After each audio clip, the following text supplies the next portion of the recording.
ሰላም ጤና ይስጥልኝ የተከበራችሁና የተወደዳችሁ ተመልካቾች ከብስራት ኤፍኤም ዩቲዩብ ቻናላችን የዕለተ ቅዳሜ የብስራት ስፔሻል ፕሮግራማችን ተጀምሯል። ከወዲሁ ግን ለመላው የክርስትና እምነት ተከታዮች ሁሉ መልካም የፋሲካ በዓል እንዲሆንላችሁ ምኞታችን እንገልጻለን።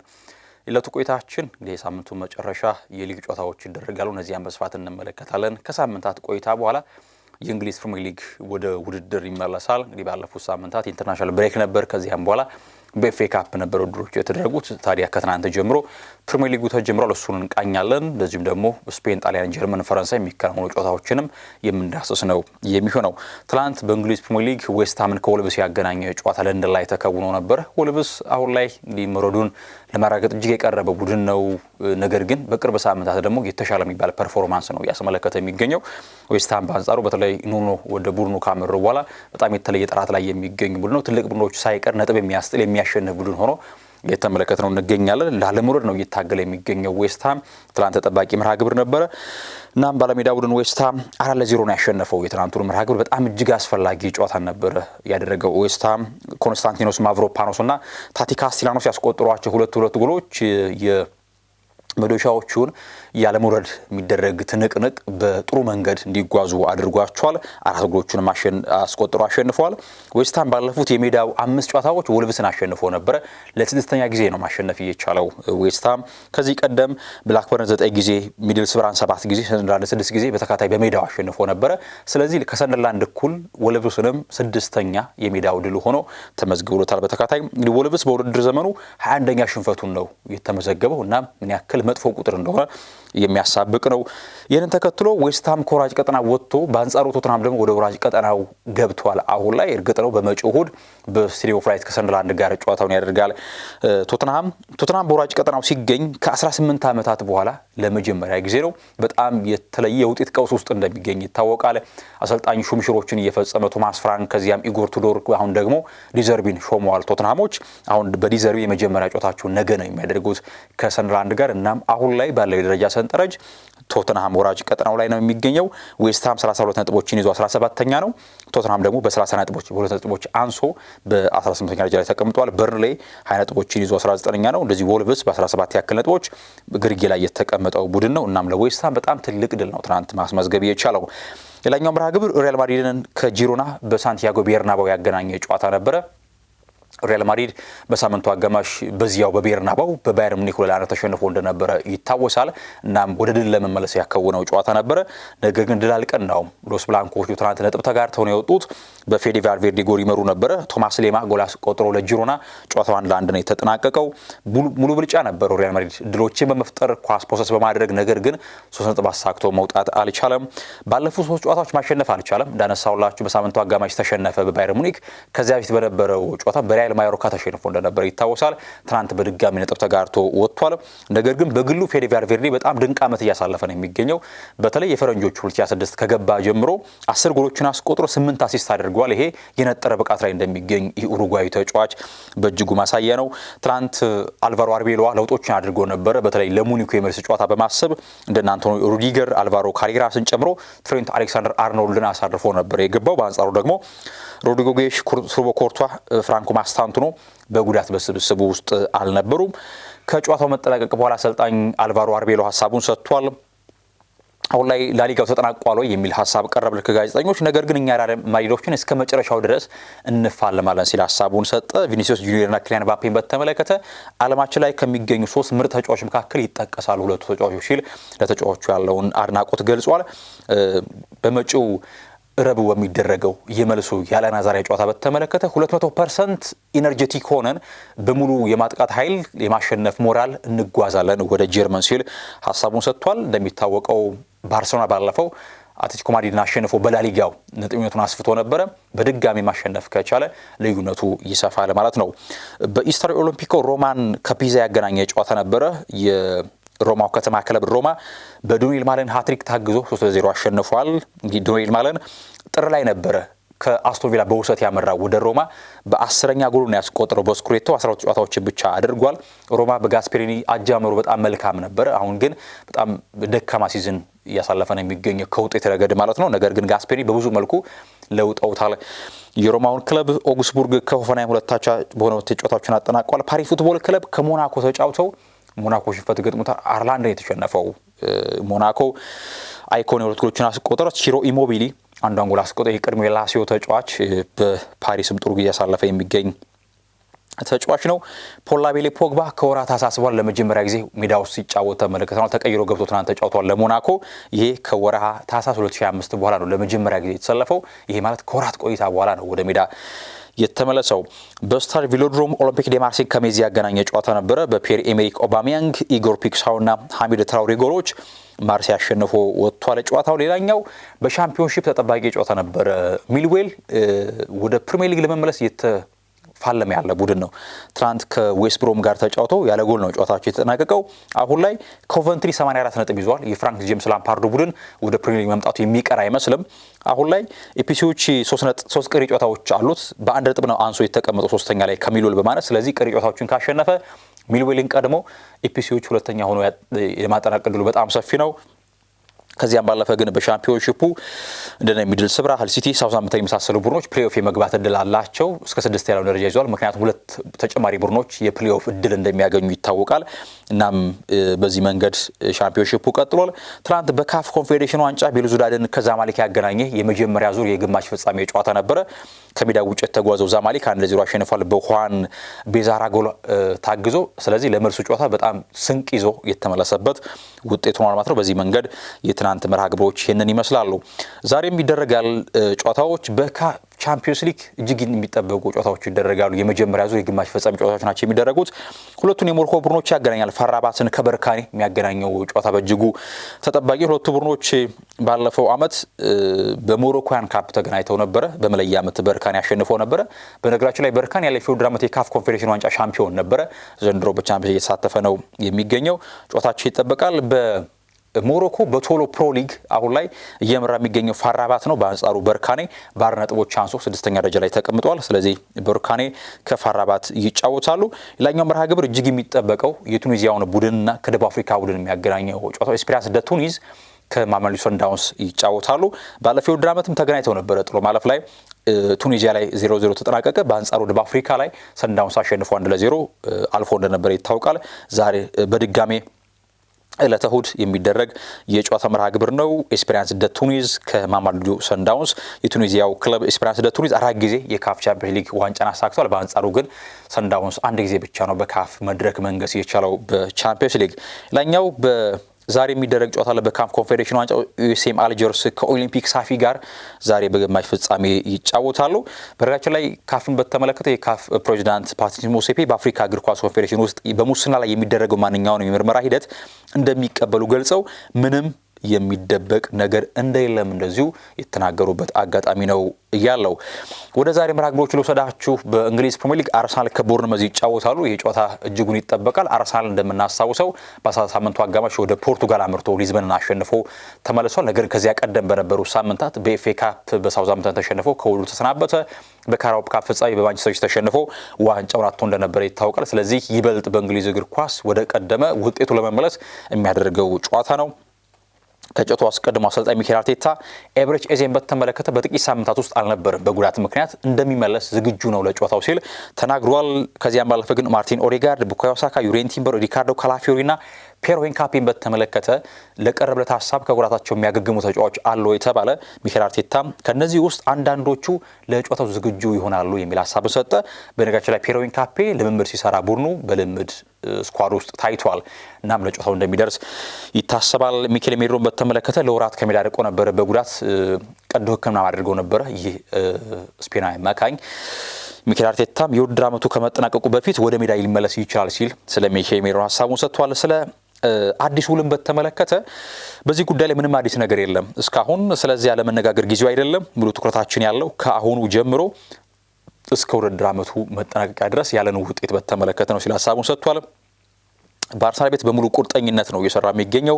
በጣም ደስተኛ ነኝ፣ ቤተሰቦችም ደስተኛ ናቸው። ብዙ ምኞቶችና በክለቡ ማሳካት የሚፈልጋቸው ብዙ እቅዶች አሉኝ ሲል ሀሳቡን ሰጥቷል። ደጋፊዎችን በተመለከተ ደጋፊዎች በእያንዳንዱ ጨዋታ በተለይ በሜዳችን ስንጫወት ሊደግፉን ይገባል። በጨዋታ ምን ዋጋ እንዳለው የደጋፊውን ዋጋ እናውቃለን በማለት ሀሳቡን ሰጥቷል። በሙሉ ኃይላቸው እኛን መደገፍ አለባቸው ሲል ተናግሯል። ጋብሪኤል ማርቲኔሊን በተመለከተ እርሱ የማሸነፍ ሜንታሊቲን የተላበሰ ተጫዋች ነው። በእያንዳንዱ አጋጣሚ ራሱን ለማሻሻል ጥረት ያደርጋል ሲል ስለ ጋብሪኤል ማርቲኔሊ ሀሳቡን ሰጥቷል። አንቶኒ ኢራዮላ፣ ጁኒየር ክሮፒና አሌክስ ሂሚኔዝ ወደ ሜዳ እንደሚመለሱ ተናግሯል። ከዚያም ባለፈ ግን ጀስቲን ክላይቨርትና ሉዊስ ኮክ እንደማይኖሩ አሰልጣኝ አንቶኒ ኢራዮላ ሀሳባቸውን ሰጥተው ሁለቱም የባስክ ተወላጅ ናቸውና ዛሬ ይፋለማሉ። በነገራችን ላይ ሴንት ሜሪ ላይ በሳውዛምፕተን ሲሸነፍ አርሰናል በስቴዲየም ተገኝተው ተመልክተው ነበር። አንቶኒ ኢራዮላ ይሄንን በተመለከተም በቴሌቪዥን መስኮት ከመመልከት ይልቅ ጨዋታን በስቴዲየም መገኘት ብዙ መረጃዎች እንዳገኝ አድርጎኛል ሲሉ ተናግረዋል። የመጀመሪያውን ዙሩ ጨዋታ በቫይታሊቲ አርሰናል 3-2 አሸንፎ ነበር። ነገር ግን ባለፈው የውድድር ዓመት 2024-25 የውድድር ዓመት ላይ በደርሶ መልስ ቦርንመዝ ነበር ማሸነፍ እየቻለው። ኤምሬትስ ላይ 2-1 አሸነፈ። ቫይታሊቲ ላይ ደግሞ 2-0 አሸንፎ ነበር ይታወቃል። እና አርሰናል ከቦርንመዝ ተጠባቂ መርሃ ግብር ነው። ቦርንመዝ 11 ጨዋታዎችን አልተሸነፈም። በሊጉ 7ቱን አቻ ወጥቶ እንዲሁ ደግሞ 4ቱን አሸንፏል። ስለዚህ ያለመሸነፍ ክብረ ወሰኑን ለማራዘም ነው ብሎት የሚጫወተው። በአንጻሩ በአርሰናል በኩል ዲክላን ራይስ ቦርንመዝ ላይ ጎል ማስቆጠር አሊያም ደግሞ የጎል አስተዋጽኦ ማድረግ የሚቀነው አይነት ተጫዋች ነው። እስካሁን ድረስ 5 ጎሎችን አስቆጥሯል፣ 7 ደግሞ ተሳትፎችን አድርጓልና ይሄ ምን ያክል ቦርንመዝ ላይ የተሻለ ፐርፎርም እንደሚያደርግ ዲክላን ራይስ ማሳያ ነው። ጨዋታው እንግዲህ 8 ሰዓት ከ30 ላይ በኤምሬትስ ይደረጋል። ኦያያ መሴና ባልደረቦቹ የተጠባቂ መርሃ ግብር በቀጥታ በሬዲዮ በብስራት ኤፍኤም 101.1 ወደ እናንተ የሚያደርሷችሁ ነው የሚሆነው። ሊቨርፑል ከፉልሃም ይጫወታሉ ዛሬ 1 ሰዓት ከ30 ላይ በአንፊልድ የሚደረግ ጨዋታ ነው። በሳምንቱ አጋማሽ ወደ ፓሪስ አቅንተው በፓሪስ ሰን ጀርማ ተሸንፈው ነበር። ሊቨርፑል ሙሉ ብልጫ ተደርጎባቸው ኢላማን የጠበቀ ሙከራ ማድረግ ሳይችሉ በጣም ደካማ አቋም አስመልክቶ ነው ሊቨርፑል የተመለሰው። እናም የአርነ ስሎት እንግዲህ የሊቨርፑል ውድቀት አሁን በደንብ እየታየ ይመስላል። ነገር ግን አሁንም ቢሆን ቡድኑን በአዲስ መልክ ለማዋቀር የክለቡ ድጋፍ እንዳለኝ ይሰማኛል የሚል ሀሳባቸውን ሰጥተዋል። ሌላው ከፉልሃም ጋር በሚደረገው የጨዋታ መርሃ ግብር አዲስ ከጉዳት የሚያገም ተጫዋች እንደሌለም ተናግሯል። አሊሰን ቤከር አሁንም በጉዳት በስብስብ ውስጥ አይኖርም። አሌክሳንደር ኢዛክ ከጉዳቱ አገግሟል። ባለፈው በነበረው መርሃ ግብር ደቂቃዎች ሰጥተውት ሲጫወት ነበረ። ሌላኛው ከሮበርትሰን ጋር በተያያዘ ሀሳብ ቀርቦላቸው ነበር። አንድ ሮበርትሰንን በተመለከተ ይህ ተጫዋቹ በተለይ በሊቨርፑል ድንቅ ጊዜ ያሳልፈዋል። እንደ ተጫዋችም ብቻ ሳይሆን እንደ ሰው በጣም ትልቅ ማንነት ያለው ተጫዋች ነው ሲሉ ተናግሯል። እንደሚታወቀው ሮበርትሰን በአመቱ መጨረሻ ከሊቨርፑል ጋር እንደሚለያይ ማሳወቁ ይታወቃል። እናም ብርቱ ፈተና ይጠብቃቸዋል ተብሎ ይታሰባል። ከፉልሃም ጋር በሚደረገው የጨዋታ መርሃ ግብር እንደሚታወሰው በመጀመሪያው ዙር ጨዋታ በክራቨን ኮቴጅ ባሪሰን ሪድ የመጨረሻ ደቂቃ ጎል ተቆጥሮባቸው ነጥብ ተጋርተው እንደወጡ እንደዚሁ ይታወቃል። ማርኮ ሲልቫ ኬኒታቲን በተመለከተ እንደማይኖር በጨዋታው ተናግሯል። በአንጻሩ ግን ካልቪን ባሲ ወደ ሊቨርፑል በተጓዘው ስብስብ ውስጥ እንደተካተተ ይሄ ናይጄሪያዊ ተጫዋች ሀሳባቸውን የሰጡበት አጋጣሚ ነው ያለው። ሊቨርፑል ባለፈው 3 ጨዋታዎች በሊጉ ፉልሃምን ማሸነፍ አልቻለም። በሁለቱ ነጥብ ተጋራ፣ አንዱን ደግሞ ተሸንፏል። በአንጻሩ ፉልሃም በነገራችን ላይ ከሜዳ ውጭ ሊቨርፑል ጋር ጥሩ ክብረ ወሰን የለውም። ከ32 የሜዳ ውጭ ጨዋታዎች ሁለቱን ብቻ ነው ማሸነፍ የቻለው። በ22 ተሸንፎ 8 ነጥብ ተጋርቷልና ሊቨርፑል የበለጠ በአንፊልድ የማሸነፍ ነጻሪ እንዳለው ቁጥሮች ያሳያሉ። የዕለቱ ተጠባቂ መርሃ ግብር እንደዚሁ ይደረጋል። ጂቴክ ስቴዲየም ላይ ብሬንትፎርድን ከኤቨርተን የሚያገናኝ ጨዋታ። ሁለቱ ቡድኖች በእኩል ነጥብ የተቀመጡ ቡድኖች ናቸው። ብሬንትፎርድ በ46 ያክል ነጥቦች 7ኛ ነው። ኤቨርተንም በእኩል 46 ያክል ነጥቦች 8ኛ ነው። ስለዚህ በጎል ክፍያ ቀድሞ ነው ብሬንትፎርድ ደረጃው ከፍ ያለው ከኤቨርተን።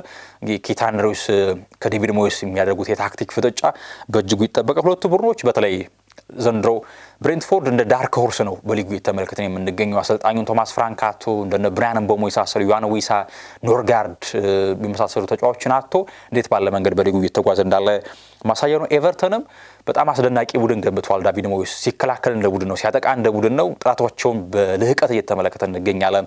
በተለይ የነ ብራንዝዌት የነ ታርኮውስኪ ጥምረት ከዚያ ማለፍ ሲል አማካይ ክፍል ላይ የነ ጋርነርና የነ ዱስበሪ ሃል የሩሲ ጎይጋና ጥምረታቸው በጣም የላቀ ነው። በአንጻሩ በመስመሮች መካከል የሚያደርጉት ጥራት የጃክ ግሪሊሽን ጨምሮ የኢሊማን ነጂያ ጥራትም በግልጽ እየተመለከተው እንገኛለን። ዘንድሮ ኤቨርተን በአውሮፓ መድረክ ለመሳተፍ ነው እየተፋለመ የሚገኘው። እናም ዛሬ ብርቱ ትግልን ያደርጋል ከብሬንትፎርድ ጋር።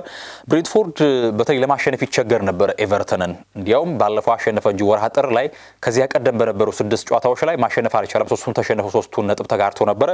ነገር ግን ጥር ላይ አሸንፎ እንደነበረ ይታወቃል። እንግዲህ ኤቨርተን ባለፉት 3 የፕሪሚየር ሊግ ከሜዳ ውጭ ጨዋታዎች በብሬንትፎርድ አልተሸነፈም። ስለዚህ ዛሬም ጠንካራ ተጋጣሚ ሊሆን እንደሚችል ለብሬንትፎርድ ይጠበቃል። ተርፍ ሙር ላይ በርንሌይ ከብራይተን ይጫወታሉ።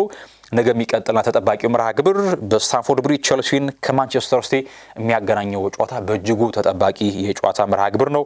እንዲህ የማንቸስተር ሲቲ ከአርሰናል ጋር ለዋንጫ ለማሳካት የተፋላሚ የሚገኝ ቡድን ነው። በአንጻሩ ደግሞ ቸልሲ ዘንድሮ በአውሮፓ መድረክ ለመሳተፍ ነው እየተጫወተ የሚገኘው። ከጨዋታው በፊት ሊያም ሮዚነር በነበራቸው ጋዜጣዊ መግለጫ ወቅት ላይ ኤንዞ ፈርናንዴዝን በተመለከተ ከሰሞኑ ክለቡን በተመለከተ በሰጠው ሐሳብ ሁለት ጨዋታዎች እንደቀጡት ይታወቃል። ባለፈው አልተሰለፈም፣ በነገው መርሃ ግብር አይኖርም ኤንዞ ፈርናንዴዝ። ነገር ግን በይፋ ይቅርታ ጠይቋል። ኤንዞ ፈርናንዴዝ ይቅርታውን ተቀብለናል፣ ነገር ግን ቅጣቱ ይጸናል ሲሉ ሐሳባቸውን ሰጥቷል። የትኛውም ተጫዋች ያጠፋል፣ ነገር ግን ያንን ጥፋት አምኖ ይቅርታ መጠየቁ ትልቅ ነገር ነው ሲሉ ሐሳባቸውን ሰጥቷል። ከዚያም ባለፈ እንደነት ቻሎባህ፣ ሊቭ ኮሊል፣ ሬስ ጄምስ በጨዋታው እንደማይኖሩም እንደዚሁ ዘገባዎች የሚያሳዩበት ሁኔታ ነው ያለው። ካይሴዶ 100ኛ ጨዋታውን ያደርጋል በቸልሲ። እርሳቸውም ስለ ካይሴዶ በሰጡት ሐሳብ ዓለማችን ላይ ከሚገኙ ምርጥ ዲፌንሲቭ ሚድፊልደሮች መካከል ካይሴዶ ይጠቀሳል ሲሉ ሐሳባቸውን ሰጥቷል። ፔፕ ጓርዲዮላን በተመለከተ ፔፕ በእግር ኳስ ትልቅ ኢንፍሉዌንስ ያደረገ ሰው ነው፣ እናም ትልቅ አክብሮት እንዳላቸውና አስደናቂ አሰልጣኝ ነው ሲሉ አክብሮታቸውን ሰጥቷል። ከዚያም ባለፈ ግን ማንቸስተር ሲቲን ማሸነፍ እንችላለን ሲሉ ሊያም ሮዚነር ሐሳባቸውን ሰጥቷል። እንደሚታወሰው በመጀመሪያው ዙር ጨዋታ ላይ በኢቲሃድ ነጥብ ተጋርተው ነው የወጡት። እናም በዚህ ጉዳይ ላይ ሐሳብ ሰጥተው ነበረ። ሁለቱ ቡድኖች ሲጫወቱ እኔም ወደ ቸልሲ ለመምጣት ፕሌን ውስጥ ነበርኩ። እዚያ ሆኜ ነው ጨዋታውን የተከታተልኩት። እንደሚታወቀው በኢንትሪም ኮች ነበር ይመራ የነበረው በዚያ ወቅት ቸልሲ። እናም ሊያም ሮዚነር ቸልሲ ከማንቸስተር ሲቲ ሲጫወቱ በዚያ ወቅት ፕሌን ውስጥ ሆኜ ስመለከት ነበረ የሚል ሐሳባቸውን ሰጥቷል። እናም ማንቸስተር ሲቲ ማሸነፍ እንችላለን በማለት ሐሳባቸውን ተናግረዋል። ፔፕ ጓርዲዮላ ሩበን ዲያዝን በተመለከተ ለጨዋታው እንደማይኖር ተናግሯል። በአንጻሩ ግን ማቴዮ ኮቫቺች እና ጆን ስቶንስ እንደሚመለሱ ጠቁሟል። ነገር ግን ጆሹዋ ግቫርዲዮላ አሁንም በስብስቡ ውስጥ አይካተትም። በቀሪ ጨዋታዎችን በተመለከተ ሁሉንም ማሸነፍ አለብን። በውድድር ዘመኑ በቂ ውጥነት አልነበረንም። ሊኖረን ከሚገባው ነጥብ በታች ነው ያሳካ ነው ብሏል። በርናርዶ ሲልቫን በተመለከተ እንግዲህ በርናርዶ ሲልቫ በአመቱ መጨረሻ ከማንቸስተር ሲቲ ጋር እንደሚለይ ታውቋል። እሱን በተመለከተ እርሱ ለኛ የማይታመን ፊርማና በማይታመን ሁኔታ አስደናቂ ብቃት ያስመለከተ ተጫዋች ነው። ስለዚህ ውሳኔውን ወስኗል። ስለዚህ አምነን መቀበል አለብን ሲሉ ተናግሯል። ከዚያም ባለፈ ስለ ተጫዋቹ ጥራት ሲናገሩም እርሱ በጣም ብልህ ስለሆነ በሁሉም ቦታዎች መጫወት የሚችል ተጫዋች ነው። የበርናርዶ ትልቁ ችሎታ በየትኛውም ጨዋታ እንቅስቃሴ ላይ በጣም አስተዋይ ነው ሲሉ አድናቆታቸውን ገልጸዋል። አምበል አድርጎም እንደሾመው ፔፕ ይታወቃል። ነገር ግን በርናርዶ ሲልቫ በነገው ጨዋታ ቢጫ የሚመለከት ከሆነ በቀጣይ ከአርሰናል ጋር በሚደረገው መርሃ ግብር አይሰለፍም። ምክንያቱም 10ኛ ቢጫ ካርዱ ነው። ስለዚህ ጨዋታዎችን ይቀጣል ማለት ነው በህጉ መሰረት። እና በርናርዶ ሲልቫ ጥንቃቄ ማድረግ ይኖርበታል። ቸልሲ ባለፉት 9 ጨዋታዎች በፕሪሚየር ሊጉ ማንቸስተር ሲቲ ማሸነፍ አልቻለም። 6ቱን ተሸንፏል፣ 3ቱን ነጥብ ተጋርተው ነው መውጣት የቻሉት። ሌላኛው ማንቸስተር ሲቲ ካለፉት 5 ከሜዳው ውጭ ጨዋታዎች ከቸልሲ ጋር ሲጫወት 4ቱን አሸንፏል። ስለዚህ ቁጥሮች እንደሚያሳዩት ከሆነ ሲቲ የበለጠ የማሸነፍ ነጻሪ እንዳለው ከቸልሲ ጋር ያሳያል። ጨዋታው በእጅጉ ይጠበቃል። ማንቸስተር ሲቲ ከአርሰናል ጋር ያለውን የዋንጫ ትንቅንቅ የግድ ለማስቀጠል፣ በአንጻሩ ደግሞ ቸልሲ በቀጣይ የውድድር ዓመት በአውሮፓ መድረክ ለመሳተፍ የሚያደርጉት ብርቱ ፉክክር ነገ በሱፐር ሰንደይ በእጅጉ ተጠባቂ ሆኖ ይዘልቃል። ሰንደርላንድ ከቶተንሃም ይጫወታሉ በስቴዲየም ኦፍ ላይት። እንግዲህ ቶተንሃም ትላንት ዌስትሃም ማሸነፉን ተከትሎ ወራጅ ቀጠና ውስጥ ገብቷል። ስለዚህ ዲዘርቢ ትልቅ እሳት ውስጥ ነው የገቡት። እርሳቸውም እንደሚሉት ከሆነ እንግዲህ አሁን ላይ እቅዳቸው ላለመውረድ በሚደረገውን ትግል ለማሸነፍ ነው። ኩቲሮ ሜሮ ለእኛ በጣም አስፈላጊ ተጫዋች ነው፣ በስብስባችን አምበላችን ነው፣ መሪ ነው በማለት ሀሳባቸውን የሰጡበት አጋጣሚ ነው ያለው። ከዚያም ባለፈ ግን መሐመድ ኩዱስ ድጋሜ ጉዳት ገጥሞታልና እንደማይሰለፍ መረጃዎች ያሳያሉ። ቶተንሃም በነገራችን ላይ ሰንደርላንድ ጋር ሲጫወት የበለጠ የማሸነፍ ነጻሪ ያለው ባለፉት 15 የፕሪሚየር ሊግ ጨዋታዎች አልተሸነፈም። ቶተንሃም በሰንደርላንድ 10ን አሸንፎ 5 ነጥብ ተጋርቶ ወጥቷልና የተሻለ ቁጥር ለአሁን ግን ወቅታዊ ብቃት ስንመለከት ሰንደርላንድ በእጅጉ ቶተንሃም ሊፈት እንደሚችል ይታሰባል። ቶተንሃም ያንን ጥራት ያለው ስቴዲየም ከዚያም ባለፈ ታሪክም በፕሪሚየር ሊጉ ታሪካዊ ቡድኖች መካከል የሚቀመጥ ቡድን ነው። ስለዚህ አሁን ላይ ላኖር እየተፋለመ ነው የሚገኘው። በቀጣይ ብርቱ ትግሎችን ያደርጋል። እናም ዲዘርቢ የመጀመሪያ ጨዋታቸውን ባለ መንገድ ይወጣሉ፣ ተጠባቂ ሆኖ ይቀጥላል። ሲቲ ግራውንድ ላይ ኖቲንግሃም ከአስቶን ቪላ እንዲሁም ደግሞ በሽረስ ፓርክ ክሪስታል ፓላስ ከኒውካስል ለቶኒ የሚደረጉ ጨዋታዎች ናቸው። ሊጉን አርሰናል ነው እየመራ የሚገኘው በ70 ያክል ነጥቦች፣ ማንቸስተር ሲቲ በ61 ይከተላል። ነገር ግን ማንቸስተር ሲቲ አንድ ቀሪ ጨዋታ በእጁ ይገኛል። ፕሪሚየር ሊጉ በዚህ መልኩ ይቀጥላል። ወደ ስፔን ወሰዳችሁ። በካታሎኒያ ደርቢ ባርሴሎና ከኤስፓኞል ይጫወታሉ። በሳምንቱ አጋማሽ እንግዲህ ባርሴሎና በአትሌቲኮ ማድሪድ በሜዳው ተሸንፎ እንደነበረ ይታወቃል። እናም ከዚያ ሽንፈት መልሰን የሚጫወተው ፍራንኪ ዲዮንግ ወደ ቡድኑ ሙሉ ልምድ ተመልሷል። እናም ዛሬ ምናልባት የመጫወቻ ፈቃዱ ሊያገኝ እንደሚችል ይታሰማማሽ ፊትነሱ ተገምግሙ ማለት ነው። ከጨዋታው ፊት ሃንሲ ፍሊክ ለላሚን ያማል ረፍት ስለመስጠት በተመለከተ ምክንያቱም ተጠባቂ ጨዋታ በመልሶ ያደርጋሉ በዋንዳ ሜትሮፖሊታኖ ስለዚህ ረፍት በተመለከተ እንዴት ማኔጅ እንደማደርገው እናያለን። ሁሌም መጫወት ቢችል በጎ ነው ላሚን ያማል ነገር እንዴት ማኔጅ ማድረግ እንዳለብን እናያለን ብለዋል። ፍራንኪ ዲዮንግን በተመለከተ እርሱም ቢሆን ነገሮች በደረጃ መሄድና ማስኬድ አለብን ሲሉ ተናግሯል። ቫርን በተመለከተ እኔ እንደማስበው ቫር የመጣው ዳኞችን ለማገዝ ነው። ከአትሌቲኮ ጋር በነበረን ጨዋታ በቫር ክፍል የነበሩት አካላት በጨዋታው ላይ ትክክለኛ ያልሆነ ነገር ተመልክቷል እናም ዳኛው በመልሶ ምልከታ እንዲያይ መጥራት ነበረባቸው ሲሉ ከቫር ጋር በነበረው ሂደት ተቃውሟቸውን አሰምተዋል አሰልጣኝ ሃንሲ ፍሊክ። እናም ስለ ቀጣይ ስለሚኖራቸው የምርጫ ጨዋታ ስሜት በተመለከተ አሁን ላይ በልምድ ማዕከላቸው ላይ ከዚያም እኔም በግሌ ብጠይቁ ጥሩ ስሜት ነው የተሰማኝ የሚገኘው ሲሉ ተናግሯል። እናም ትናንት ደግሞ ይበልጥ ሪያል ማድሪድ ነጥብ መጋራቱን ተከትሎ ካሸነፈ ዋንጫ የማሳካት ዕድሉን በይበልጥ ያሰፋል ባርሴሎና። ስለዚህ በእጅጉ ተጠባቂውን የካታሎኒያ ደርቢ ዛሬ ይከውናል ባርሴሎና። አኒዮታ ላይ ሪያል ሶሲዳድ ከዲፖርቲቮ አላቬስ ይጫወታሉ። ይህ የባስክ ደርቢ ነው። በራሞን ሳንቼዝ ፔጁዋን ሴቪያ ከአትሌቲኮ ማድሪድ ይጫወታሉ። ኤሊቼ ደግሞ ከቫሌንሲያ ሌላኛው የዕለቱ የጨዋታ መርሃ ግብር ሆኖ ይቀጥላል። በጣሊያን ሴሪያ ኤሲ ሚላን በሳንሲሮ ጁሴፔ ሜዛ ከኡዲኔዜ ጋር ይጫወታሉ። ማክስ አሌግሪ ከጨዋታው አስቀድሞ አሁን ላይ አምቢሽናችን በአውሮፓ መድረክ መመለስ ነው እናም ትልቅ ነገር ይዘን በቀጣዩ ውድድር ዓመታት መምጣት አለብን ብለዋል። ባሳለፍነው ሳምንት በናፖሊ ተሸንፈው ደረጃቸውን ከመነጠቃቸው በተጨማሪ ዋንጫ የማሸነፍ ድላቸው እጅግ የተሟጠጠ ይመስላል። እንግዲህ ኢንተር ሚላን ከፍ ባለ ነጥብ ልዩነት እየመራ ስለሚገኝ ሲሪያውን ቤርጋሞ ላይ አታላንታ ከዩቬንቱስ ይጫወታሉ። ሉቺያኖ ስፓሌቲ እስከ 2028 ድረስ የሚያቆያቸውን ኮንትራት ካሩይቷ ጋር ተፈራርሟል። እናም በቀጣይ ዓመታት በዚያው በዩቬንቱስ ስፓሌቲ እንመለከታቸዋለን ማለት ነው። ቶሪኖ ከኤላስ ቬሮና፣ ካግሊያሪ ከክሬሞኔሴ ሌላኛው መርሃ ግብር ይሆናል ማለት ነው። በነገው ዕለትም ኮሞ ከኢንተር ሚላን ይጫወታሉ። በጣም ተጠባቂ መርሃ ግብር ነው። በሴስክ ፋብሪጋስ የሚመራው ኮሞ እንግዲህ በውቡ የኮሞ ሐይቅ አቅራቢያ ነው እንግዲህ ስቴዲየማቸው የሚገኘውና በጣም ለመመልከት እጅግ አስደሳች ስቴዲየም ነው። በጣም ዘንድሮ የሚያደርጉት ሂደት በአውሮፓ መድረክ ለመሳተፍ ነው።